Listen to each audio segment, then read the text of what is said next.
Hello, welcome everyone. This is the International Peace Coalition. This is the 124th consecutive meeting that we've had over the last 2 years. And thank you everyone for joining us. My name is Anastasia Battle. I will be your moderator today, as well as Dennis Speed and Dennis Small. I want to thank all of the people who have been veterans in this process because the reason why we created this forum is to bring the international peace movement together and people of many different philosophies, many different religions, language, cultures, uh, wherever you're coming from, if you are for organizing true peace, you are welcome here. And often you find that through a dialogue process that you are able to come to a higher truth, a higher understanding. And by us being able to do that and coordinating our activities on an international level, we can actually accomplish this mission. So please take a moment to share this invitation, whether you're on Zoom, you're on YouTube, Rumble, X, wherever you are right now. Share this invitation with your friends and your organizations and your reasonable enemies. Please invite them to this process, and we should continue growing this as rapidly as possible. So to start us off today, we have Helga Zepp-LaRouche, who is the founder of the Schiller Institute and the initiator of the International Peace Coalition. Please go ahead, Helga. Yes, thank you, Anastasia, and hello to all of you. Well, today I think we can start off the meeting with a more optimistic outlook that indeed the very sudden turns and changes which are occurring now, I mean, almost on an hourly basis, seem to go in a positive direction. That view for sure is not shared by everybody, but I think all reasonable people in the world should be happy about the recent phone call which took place between President Trump and President Putin. According to the Russian government, it was 2.5 hours, very substantive, and the outcome of which is that they want to have a personal meeting within 2 weeks, maybe a little bit more, but not much more. And the location has been chosen already. It is Budapest in Hungary. Now, this is a very important signal. I mean, first of all, President Trump, in his characterization of the meeting, said that he thinks that this will have enormous economic potentials for cooperation between Russia and the United States if the Ukraine crisis can be resolved. Naturally, that puts a whole different pre-tone to the meeting with Zelensky in the White House today, which I don't have yet a report about, but that is supposed to take place, and it was supposed to discuss the delivery of Tomahawk missiles from the United States to Ukraine. At least that is what Zelensky had announced that he wants to have out of this meeting. Now, that is now, with a big question mark if this will go through, given the fact that Putin had said earlier that the delivery of the Tomahawk would not be a game changer in the war, but it would for sure be a very bad development for the US-Russia relation and maybe even ruin it. So the fact that this phone call took place just before the Zelensky meeting, in all likelihood means, that Zelensky will not get what he wished. And instead, it is quite important that the special economic advisor, Kirill Dmitriev, who was in the meeting in Alaska in the delegation, put out a statement referring to the Putin-Trump tunnel connecting Alaska with Afro-Eurasia. Now, I think, he already earlier had made many statements about the potential of the Bering Strait. And you who are participate in the IPC meetings for a longer period of time will remember that in August, when the news about the Anchorage meeting was first announced, we from the Schiller Institute and EIR and associated organizations immediately pulled out our studies on the Bering Strait because Linda LaRouche had participated in a conference in 2007 on the Bering Strait in Moscow. And subsequently, we had many, many discussions. We produced a special report about the economic potential of the Bering Strait connecting the Americas with the Eurasian continent.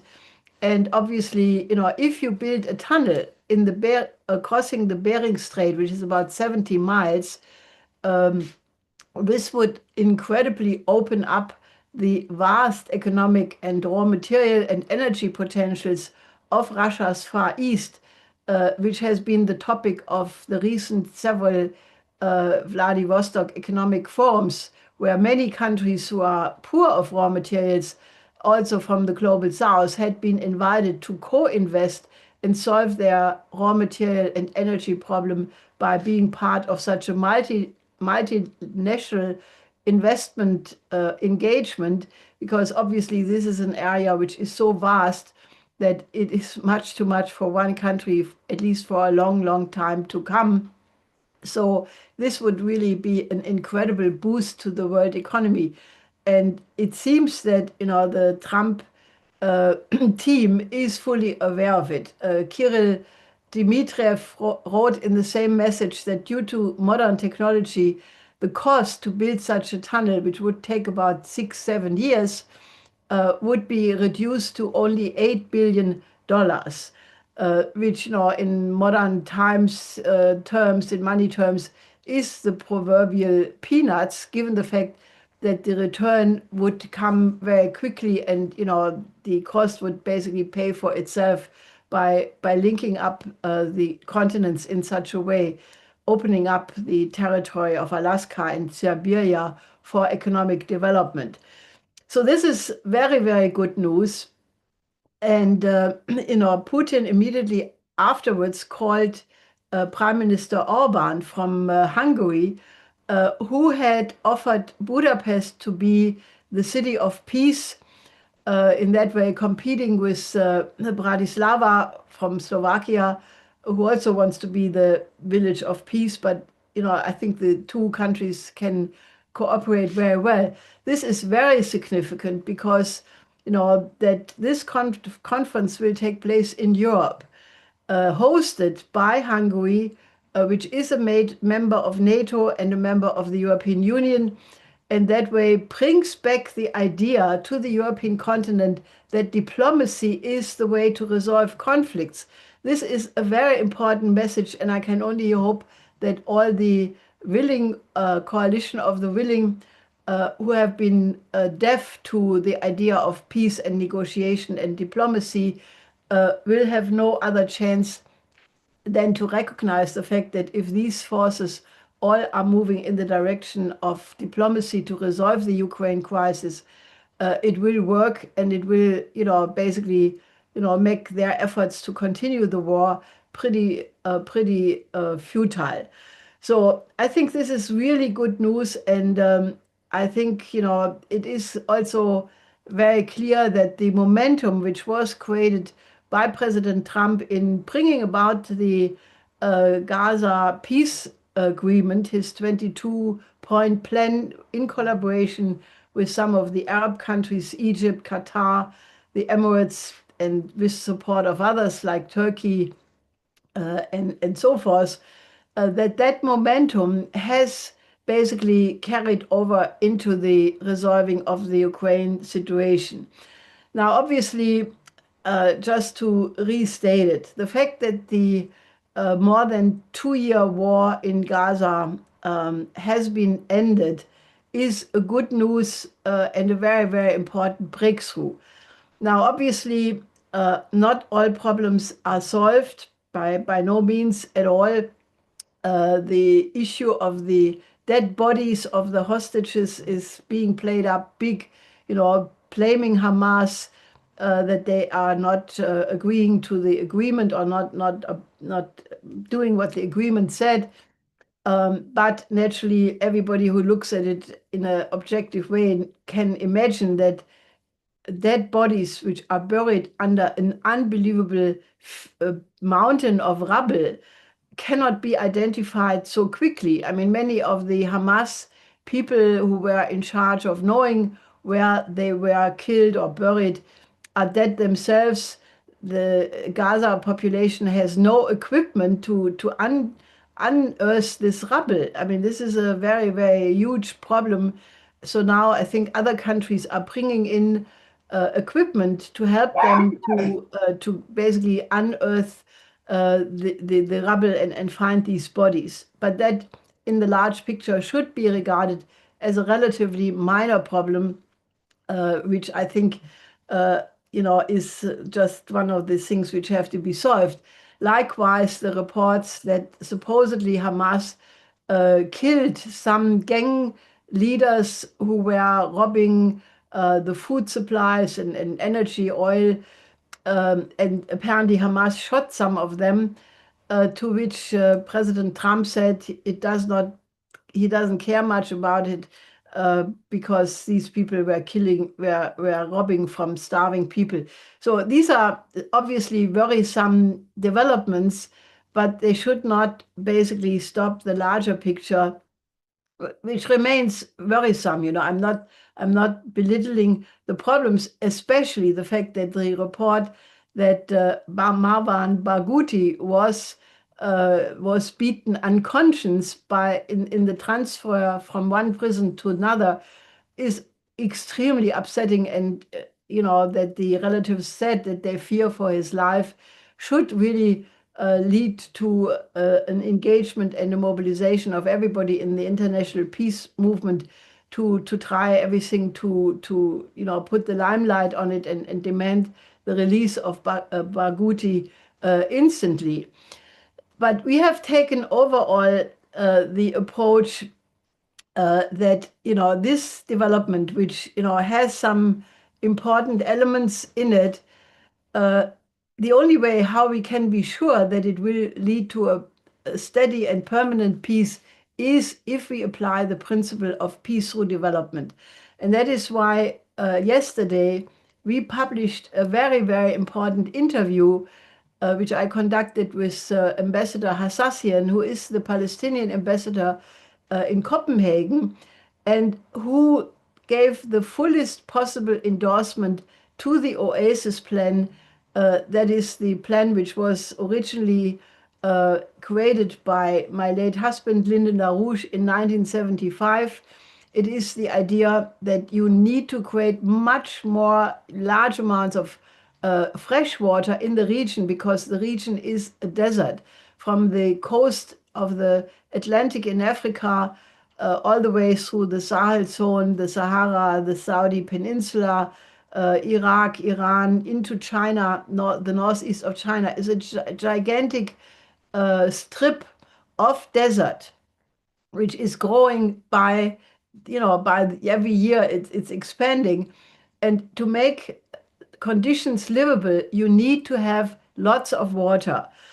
We proposed and upgraded this LaRouche plan of the Oasis plan, which proposes to create channels from the Red and the Dead Sea to the Mediterranean, and use that to desalinate large amounts of ocean water for artificial rivers, for irrigation systems, to create forests and aerial land orchids, build cities, build infrastructure, and in that way transform not only the region by rebuilding Gaza, but by really developing all the countries which are short of water: Jordan, Lebanon, Syria, Yemen, Iraq, Iran, all the way to India. This region needs to be taken as one region.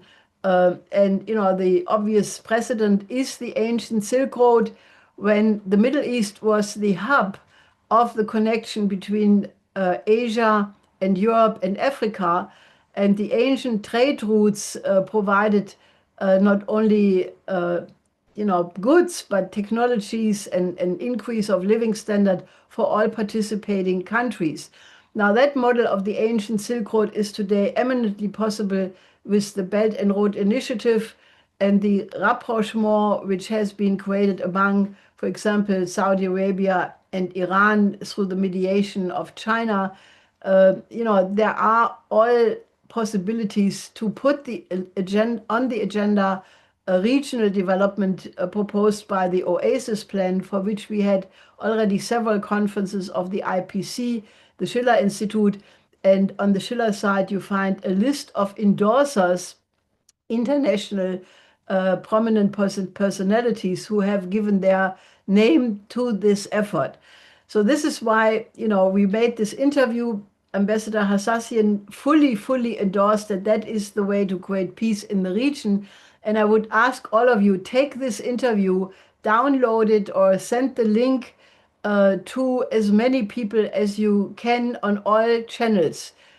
Google Mail, X, Rumble, Instagram, Telegram, just every possible way, get it out, because we have to flood the zone of the discussion that peace, that the new name for peace is development. So there are many other things one could mention. I mean, the signs between the United States and China are still fraught with lots of problems. The situation around Venezuela remains extremely worrisome. But, I think we should, really try to, if the two main problems can be solved, the horrible war and genocide in the Middle East can be overcome. If the war in Ukraine can be, overcome through a new diplomatic arrangement, I think then the pre-signs to solve all problems on the planet are much improved, and the idea of a new security and development architecture, which then can address every single problem on Earth, has a realistic chance to be put on the agenda for good. So that is why I today can, start this discussion with a quite optimistic outlook. However, the task is not yet fulfilled. So the need for the IPC to grow and to mobilize more is obviously absolutely demanding, because you don't want to miss out in the last stretches of the battle. Exactly. Thank you, Helga, for that. And I'm just noting for everybody who's here on the Zoom, I put in the chat both the Dmitriev posting about the Bering Strait Tunnel, as well as the Oasis Plan resources and Ambassador Hassassian's interview in the chat, so people can grab those, share it, study it, use it. So thank you so much, Helga, for that. And we shall continue and come back. I'm sure we're going to get a lot of questions regarding what's happening in the world right now.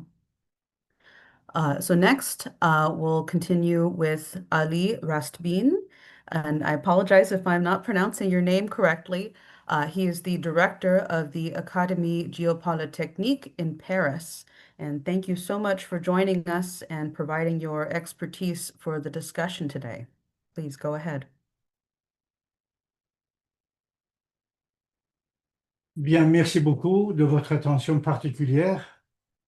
Comme a été prévu, je vais intervenir Thank sur you la very fin de much. la guerre As agreed Gaza upon, et le début I'm going to du talk conflit about the end of the war in Gaza, which opens a new surtout chapter, l'Iran and et especially the implications for Iran la progressive de l'équation.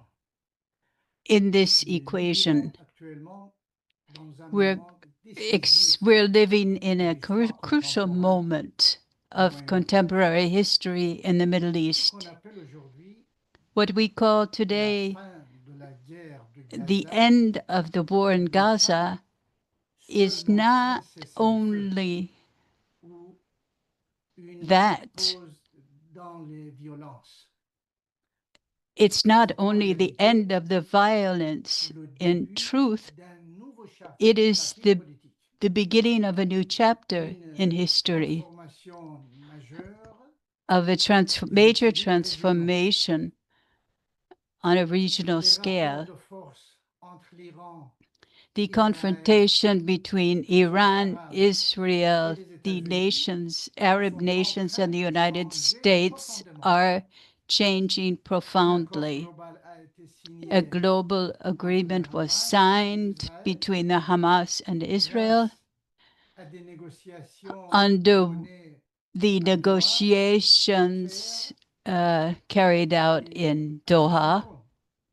and in Cet Washington accord and in prévoit Cairo. un cessez-le-feu, This agreement is des for a échanges de ceasefire, prisonniers for the et exchange la of livraison prisoners de l'aide and the release humanitaire vers of Gaza. humanitarian aid into Gaza.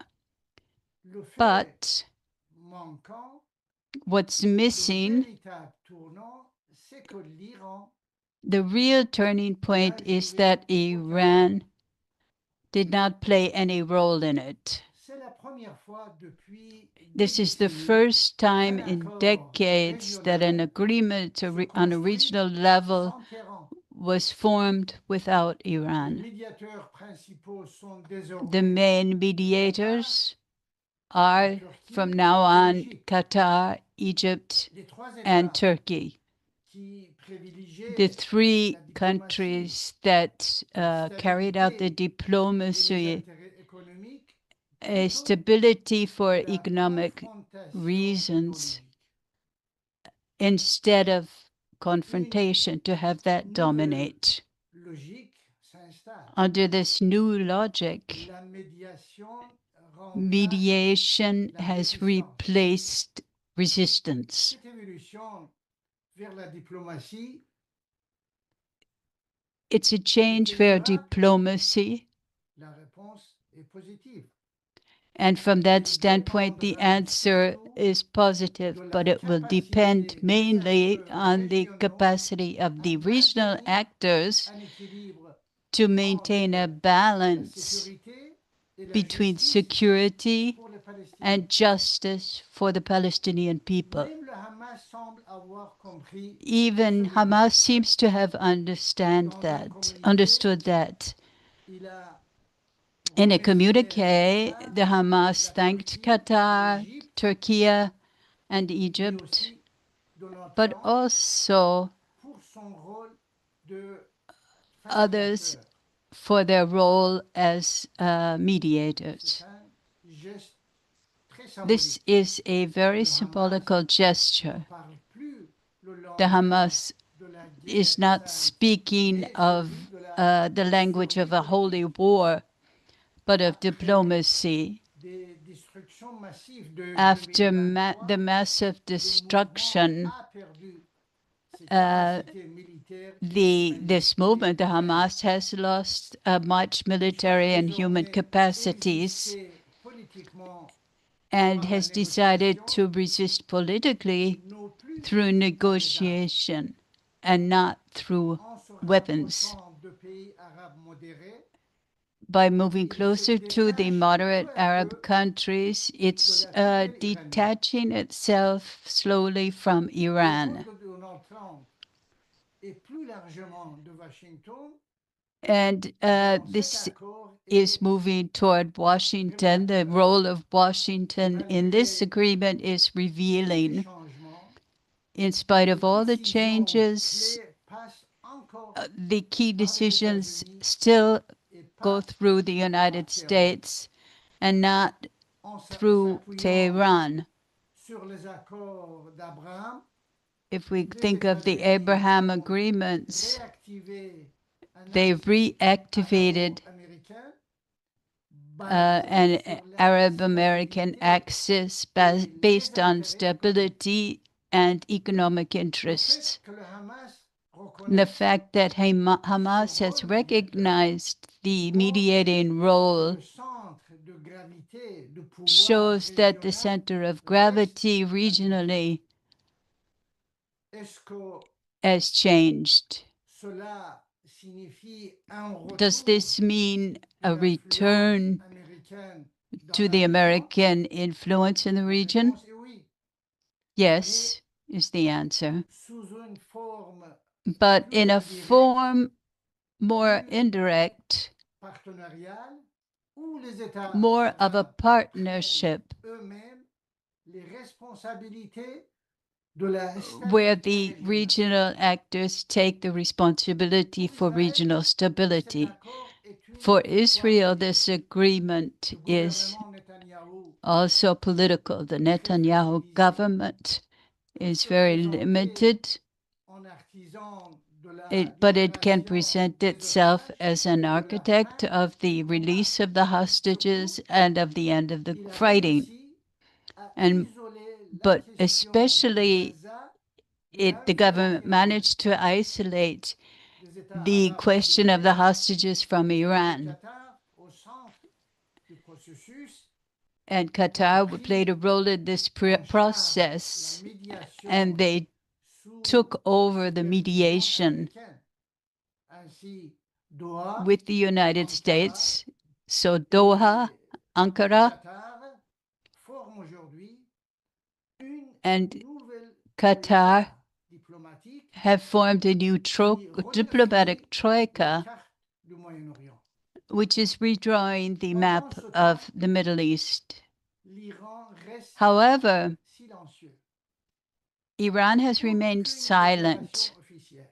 No official declaration, no official canal of negotiation. We haven't seen this since 1979.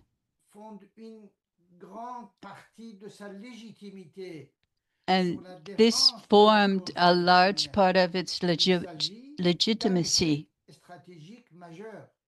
So this is a major strategic change. For 40 years, Iran influenced the region through its allies, Hamas, Hezbollah, by projecting its power in favor of a revolutionary speech. And that has run out of power today, with Hamas is being supported by the United States, and Iran has been marginalized. Is this the end of the Iranian influence? Not necessarily. But it's a forced redefinition of its role. And Iran will have to readapt its policy to remain relevant. We're entering into a new era, the end of proxy wars. And the revolutionary talking has ceded to negotiation and diplomacy. Regional power is now measured in the ability to negotiate and not to mobilize forces. Iran is weakened economically and politically. Its influence has decreased to the profit of the Arab countries, to a more pragmatic approach, better integrated into the international community. So the heart of regional diplomacy is no longer beating in Iran, but in Ankara, in Cairo, and it privileges cooperation and mediation and diplomacy. Whereas Iran has an approach, with its approach to the Russia and China, and the Russia, China, and the Arab nations are putting into place a more economical balance. This is not only the end of a war, but the end of an era. l'Iran imposait sa vision révolutionnaire.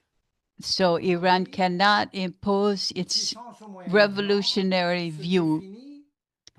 Power in the Middle East today is defined by stability, mediation, cooperation. L'Iran est donc face à un choix historique. So Iran is faced with a historic choice. Either it adapts to this new reality and chooses to cooperate, or it continues with its own logic, and in that case, it's threatened to lose its influence. So is Iran ready to rethink its strategy? The answer is yes. But it will not. It means there has to be a revision of ideology also, and the process will be long. So in conclusion, we are witnessing the birth of a new regional force based on diplomacy rather than on resistance. Mediators are replacing the revolutionaries, and diplomats are replacing ideologues. Iran will only be able to come into a central role again if it manages to rethink its strategy and moves from confrontation to cooperation and engages in constructive diplomacy. For perhaps in a few years, history will remember that the end of the war in Gaza was also the end of an era, of the end of the resistance diplomacy, to open the door to the diplomacy of reason. And that is the real challenge before Iran in this new Middle East. Thank you for your attention. Thank you very much, Mr. Rastbeen, for your contribution. I think your insights are very useful as to what's happening in this region especially. Thank you so much for your contribution today. There are many questions just for people who are new. I see there's a number of new people who have joined us. We will get to your questions. There is a general discussion period, which we'll come to after the first opening portion of the meeting. So please just hold tight. I see your questions coming in and we will get to them.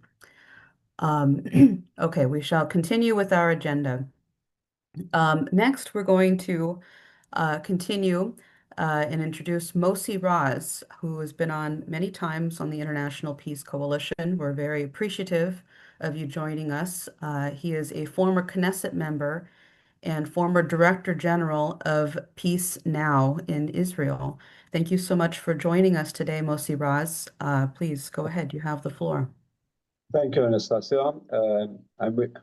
I'm happy to hear about the questions. So I'll try to talk a little bit shorter. I basically agree with most of the things that Mr. Ali Rastbeen has said. A week ago, we started the ceasefire between Israel and Hamas. Exactly 2 years after the war started, with a terrible massacre that Hamas initiated in Israel, in citizens of Israel, Muslim, Christians, and mostly Jews. And after 2 years of very terrible war, that war crimes were committed, we know that, and many citizens were killed. So first, I'm very happy that the war is over. I'm very sad that it took us so much time. It took us, meaning the Israelis, the Palestinians, the world. Actually, after 2 years, we saw that Hamas cannot solve his problem by using force, and Israel cannot solve its problem by using force. The only way to do that is in diplomatic way. Unfortunately, we don't have really this power to make it in a diplomatic way between the two sides, bilateral side. By the way, not in Hebrew, nor in Arabic, we don't have a way to negotiate, a word for negotiation. I will not tell you how we translate it to Hebrew or Arabic, but it has basically negative meaning. So we need the international community. What happened here was the international community taking two sides and make a pressure on both sides to stop. Qatar, Egypt, and Turkey were very efficient in stopping the Hamas. And yes, I remember that Hamas was funded by Qatar, yes. Maybe this is one of the reasons why they were efficient. US was, or President Trump was very effectively stopping Mr. Netanyahu, Prime Minister of Israel. And yes, the American paid here in this war, they put more than $30 billion. Yes, we know that. Maybe this is why Trump was so effective in stopping Netanyahu. We couldn't have do it without this pressure of the Arab League, Turkey, and President Trump. And I want to add here, since in this agreement, we have not only ceasing the fire, yes, not only stop killing each other, we talk about the future, about the rights of Palestinian people. So here I want to mention initiative by the Saudis and the French. I want to mention the two leaders, especially President Macron hosted in Paris the gathering of Israelis, Palestinians together in order to support the idea of the future of two states living side by side and releasing of Israeli hostages and normalization between Israel and all the Arab states. Because we have to, of course, it will not come in one day. We have to find a way to stop the violence. The only way to win a war is to have peace agreements. Because if in a year time or a month time or a decade even, we have another war between Israel and Hamas, the meaning of that is that two sides lost the war. If we will never have another war between Israelis and Palestinians, the meaning is that both sides won the war. This is how I see it. Now, the agreement is very fragile. Right now,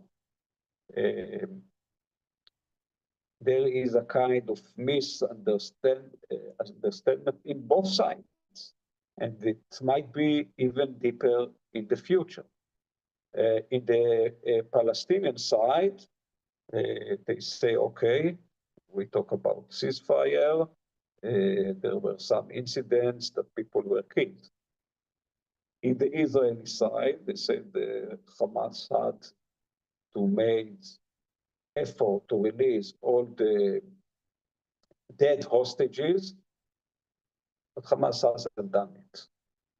So in both sides, right now, I think more in Israel, by the way, but in both sides, people say, the other side violated the agreement. We must have here the international community forcing the two sides to obey to the agreement. Not necessarily, we cannot go to every detail and detail. Maybe some of the details in the agreement are not just, not to Palestinians, not to Israelis. But if we violate one sentence in the agreement, then come the other violations, and then we might deteriorate to another war, and this would be a disaster. So I urge the international community, and especially the four most relevant states here, US, Egypt, Turkey, and Qatar, to make both sides do exactly 100% what they committed to do. They committed to do that. They cannot say anymore, it's not just, it's not good, it's not. They committed to do that. I relate it to both sides. And the international community must do it, because we saw in the past, after Oslo Accords, after other accords between Israelis and Palestinians, both sides violated the agreements, and we deteriorated to October 7 and to the war that we saw in the last 2 years. So please, I want to urge the international community, force those sides to make exactly what they committed to do. Thank you. Thank you very much, Mossi Raz. I think that's a point well taken. And we'll definitely, I'm sure there'll be questions coming up for you and Helga and others. I'd like to go to, we actually have a video clip from the interview that Helga Zepp-LaRouche did with Ambassador Hassassian, and we'd like to show a portion of that interview, and we will have it fully published for people to use. So could we please pull up that video?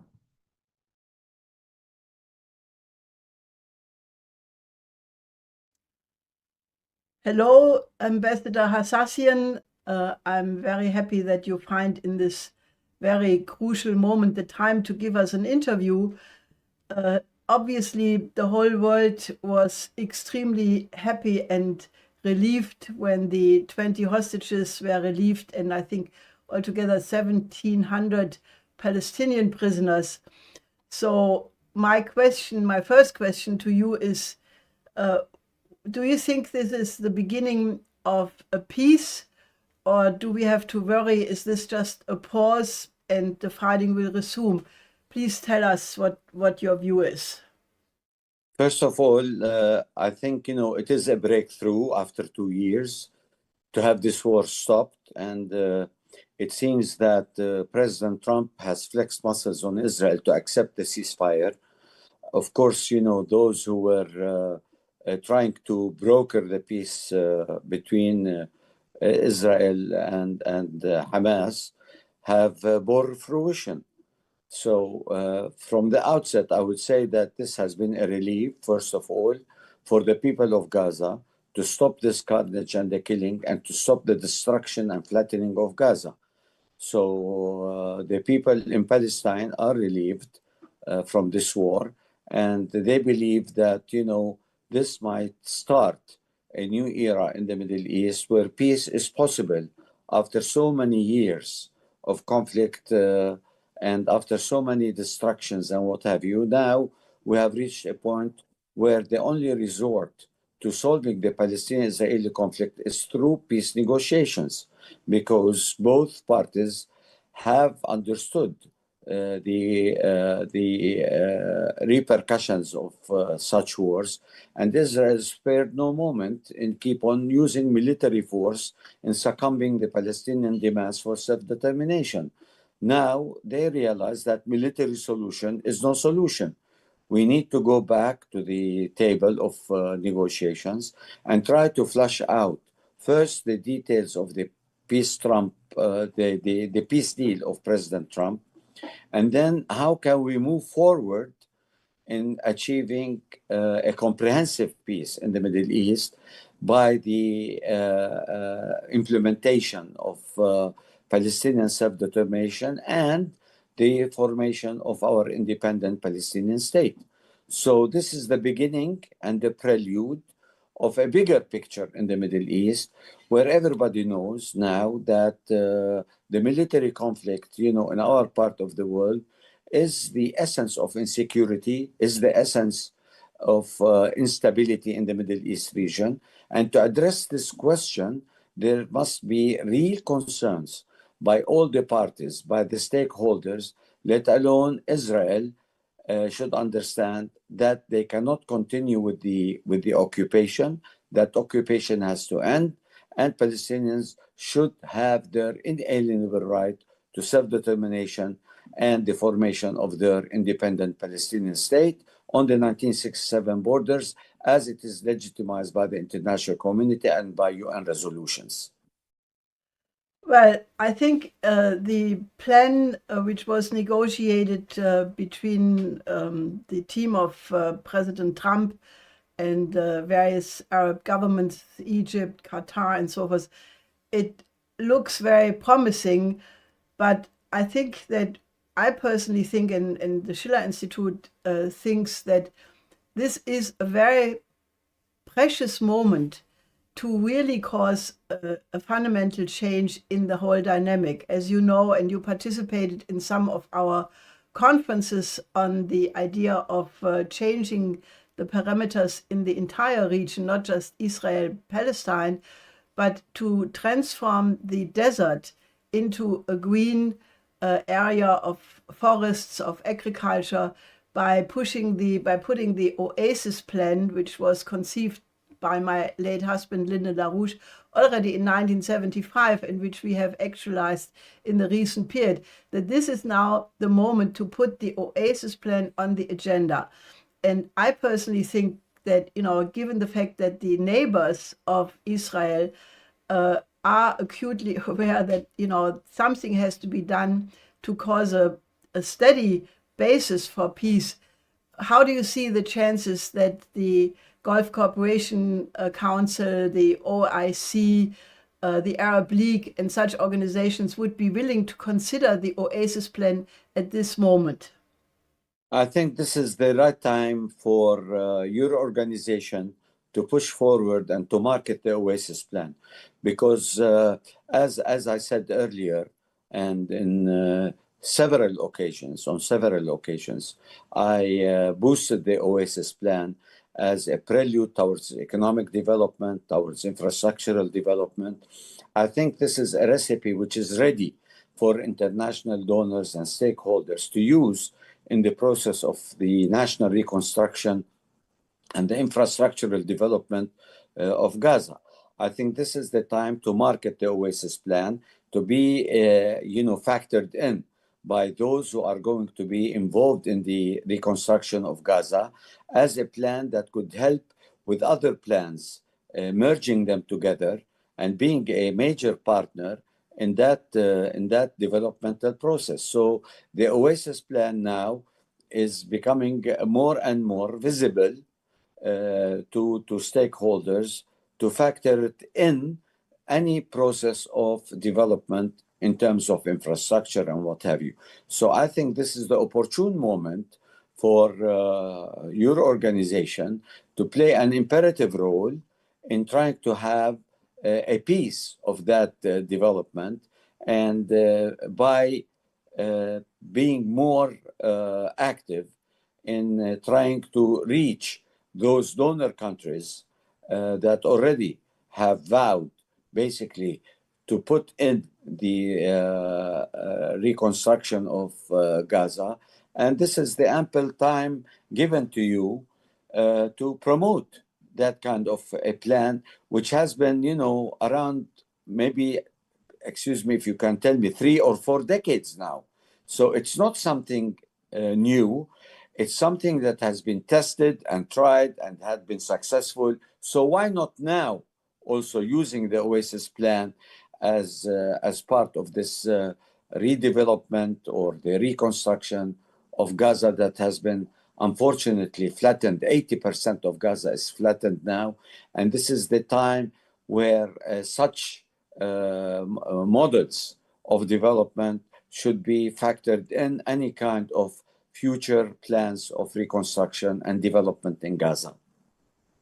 Well, as you know, the program is supposed to start with a system of canals between the Red Sea and the Dead Sea, and then a canal to the Mediterranean. And that way, basically using desalination of large amounts of ocean water to create a whole new water irrigation system for the entire region, including artificial rivers.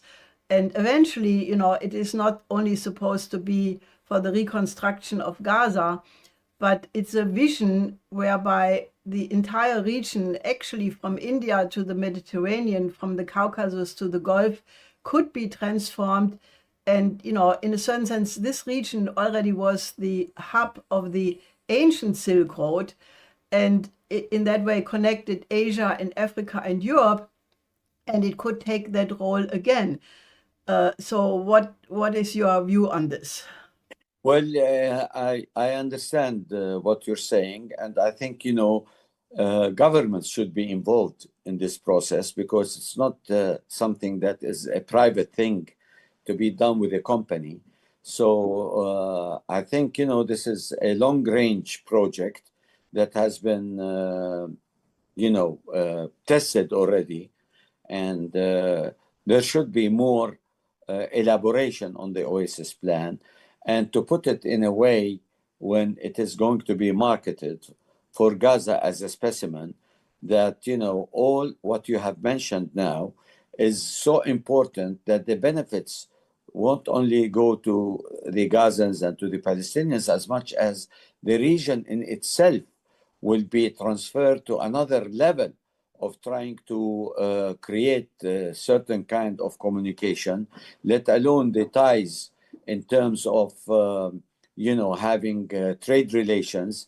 And that in itself will produce a momentum of regional cooperation that will basically push for regional stability, because this kind of economic development will benefit, the region by itself, and that should be something to be considered, from a macrocosm rather than only a microcosm in terms of, development and what have you. So I totally believe that, the Oasis plan should be considered really seriously now at this time, where regional security will be dependent also on economic stability through a plan that will bring all these stakeholders together in order to form that kind of security and stability in the entire Middle East. As you know, security is not only political.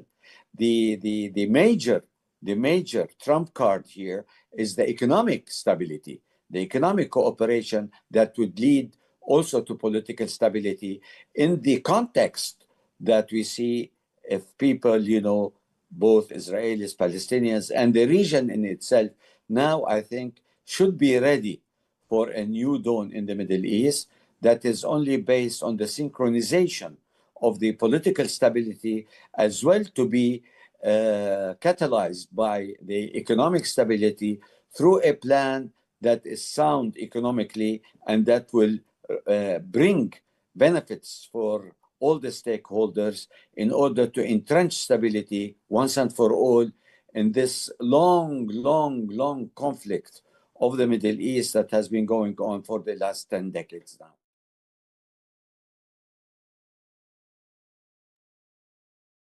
Thank you very much to Ambassador Hassassian, the Palestinian ambassador to Denmark, for doing this interview and sharing your thoughts and helping and organizing for the Oasis plan process. Thank you so much for that, and that was definitely an excellent contribution to the discussion today. I'd like to swing back to Helga Zepp-LaRouche before we continue on to the discussion period. If you have any comments or thoughts or questions for the panel so far.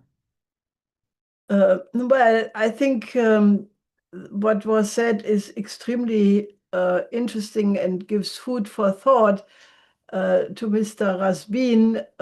I think this is a very interesting perception in terms of the the change to diplomacy and, what you say in terms of the rethinking which should occur in Iran.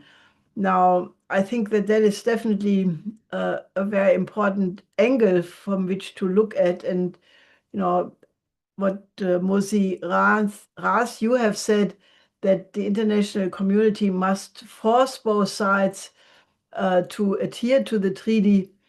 I personally think the forcing alone is not enough, but I think what the international community should do is impose the economic development, because in my view, everything will change if people on the ground see that the living conditions for everybody, the people in Palestine, in Gaza, in West Bank, Israel, but also the neighbors, if their life is indeed improving.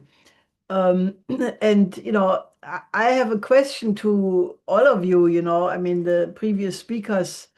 I think it would be very easy if organizations like the Arab League, the Gulf Cooperation Council, the Organization of Islamic Cooperation, these are large, and also other institutions of the region, if they would just say, we put this on the agenda, we all participate in this economic construction, and then, you could completely change the parameters, and what you are saying in terms of the forcing of the control would not be so much a force, by coercing or by putting just force on it, but you would enforce it by economic development. So my question really is to Mr. Rastbeen and also to Mr. Raz. What can we do collectively with the IPC and all participants to put the OASIS plan on the agenda earnestly of these organizations? Because then I think it would be completely unstoppable. Unfortunately, Mr. Rastbeen had to jump off, but I'd like to go to you, Mossi Raz, if you have any thoughts. Yes, I will have to jump off later, but yes, I think the OASIS plan is very important. Unfortunately, Mossi Raz, it's a little muffled. Now, is it better now? It's better, yes. I think the OASIS plan is very important, and I fully agree that it might make stabilization to the area. But I must say that I don't think the OASIS plan alone is enough. So yes, we should go to this OASIS plan. It might help people, Palestinians in West Bank and Gaza, and Israelis and the Arab nations around. They really need it. But we cannot ignore the fact that it's not only about money. It's about land, it's about religion, it's about freedom, it's about human rights, it's about nationality. So we must take all this into consideration. I urge the side to force the international community to force both sides. Of course, I don't mean that they have to send, the Qataris has to send an army to force the Hamas, and US has to send an army to force Israel. They have enough diplomatic moves that they can force both sides to implement what they decided. And of course, this ceasefire agreement is not enough. We need the OASIS plan. We need the 18, 19, and 20 articles in this agreement to be implemented in a way, meaning negotiations between Israelis and Palestinians, recognitions in the right of Palestinians and Israelis, of course, and have freedom and, of course, economic prosperity to everybody. So I fully agree, OASIS plan is fully needed, but it is not enough. I'm pretty sure that we agree about that. Yes, I just want to say that in that way to put it in that way. And yes, I think that when we talk about Articles 18, 19, and 20, the only way peace in this area in West Asia is more or less, with differences, with the Arab League Peace Initiative from 2002. For the short run in Gaza, of course, this is an agreement that is based, by the way, on the Egyptian initiative that was adopted by the Arab League on this on last March, on March 4th. We must go on, because if we have ceasefire and even have oasis plan and prosperity to everybody, but Israeli occupation is going on in West Bank, and of course then struggle against the occupation, might it be violent or even non-violent, then everything is going to be fragile. We must solve all the problems, and of course prosperity and economic is a major one, but not the only one. Thank you, Mossi Raz. Helga, would you like to respond now, or would you like to continue? I just want to say very briefly that if you look at the question of poverty alleviation, I mean, a lot of the problems which seem to be human rights problems, they disappear once people enjoy the potential to realize all gifts in their personality, which poverty suppresses. So I'm not neglecting what you are saying, but I think that the economic development is what really makes the difference, because it completely changes the way how the different stakeholders relate to the problem. So we can discuss this more, but I just wanted to say that. I think we agree about that. Maybe we don't agree about the percentages, but I think both of us agree that we need to fight the poverty. We need prosperity. We need a better economic. Mr. Netanyahu, Prime Minister of Israel, called it economic peace. But we both agree that this is extremely important, but it is not enough.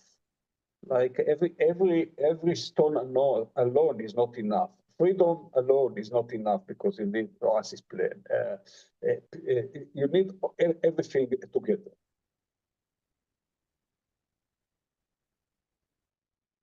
Okay, well, thank you, Mossi Raz and Helga.